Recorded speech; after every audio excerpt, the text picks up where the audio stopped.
Winnipeg. Winnipeg. Winnipeg. Snowy, sleepwalking Winnipeg. How do you capture the essence of a city and condense it down into an 80-minute documentary? You have to get creative. That's what Canadian filmmaker Guy Maddin realized when he was tasked with making a documentary about his hometown, Winnipeg.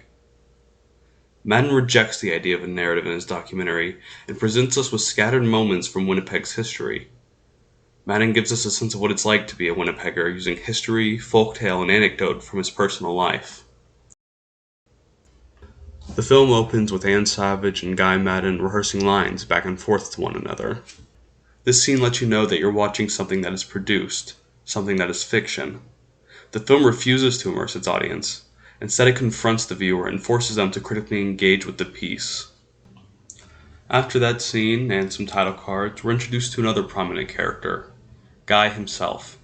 Except this time, he's an actor meant to represent Guy. He's on a train leaving town, but the train will never reach its destination. The film revisits Guy multiple times, often to divulge information about Maddin's upbringing or personal connections to Winnipeg. Beginning in this scene and throughout the entire film, the actual Guy Maddin serves as our narrator. Maddin's inclusion of his actual self, alongside the actor portraying him, is another example of Maddin reminding his viewer that they are in fact watching a film. After this, Maddin goes on a rant which may come across as intelligible, but actually details the birth and growth of Winnipeg. He begins with Winnipeg's train yard, the iron veins of the town. Maddin restarts his monologue, but moves further back in history, back to where it all began. Winnipeg is located at the intersection of the Red River and the Assinobin. Maddin calls this river fork the lap of the city. As he says that, he imposes imagery of a naked woman's lap over the fork. This imagery reinforces the idea that this is the birthplace of Winnipeg. Maddin talks about Native American tribes believing this place to be significant, that there are rivers below the surface that mirror the rivers above. The forks beneath the forks, as Maddin puts it. On top of the land, settlers built railways and roads that acted as veins into the city. Maddin uses his ramblings, supported by visual imagery, to show us how a city is born. After all this, Maddin finally jumps into his anthology of Winnipeg events. Maddin shows the historical events in a seemingly random order, and intersperses them with events from his personal life. I'll be isolating the historical events from Maddin's personal history for the sake of the video. Because of the film's anthological nature, Maddin is able to fit a century's worth of historical vignettes into an 80-minute runtime. Maddin gracefully connects many historical events, including the city's massive general strike and the spirit of labor that follows, Winnipeg's yearly scavenger hunt with a prize that's never been accepted, and the time the Canadian government staged a full Nazi invasion on If Day. All of these events serve as possible explanations for why Winnipeg is exactly the way it is, though much of Winnipeg cannot be explained. Winnipeg is a city with 10 times the sleepwalking rate of most cities. Could this be due to the importance of the land to Native Americans, or possibly something to do with the biomagnetic influence of the bison?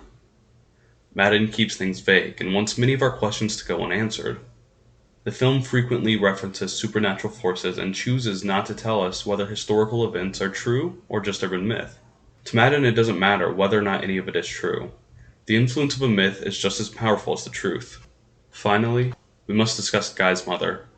Maddin's family plays a large role in this film, but his mother is the most influential by far. Maddin spent much of his childhood at his mother's salon. His mother is portrayed by Anne Savage, a fact that is frequently reinforced in the film.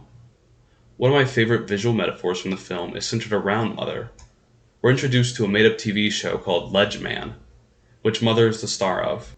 She has starred in it every single day without miss since 1956. The show involves the same plot every day. A nervous man works himself up and threatens to throw himself off his building's ledge.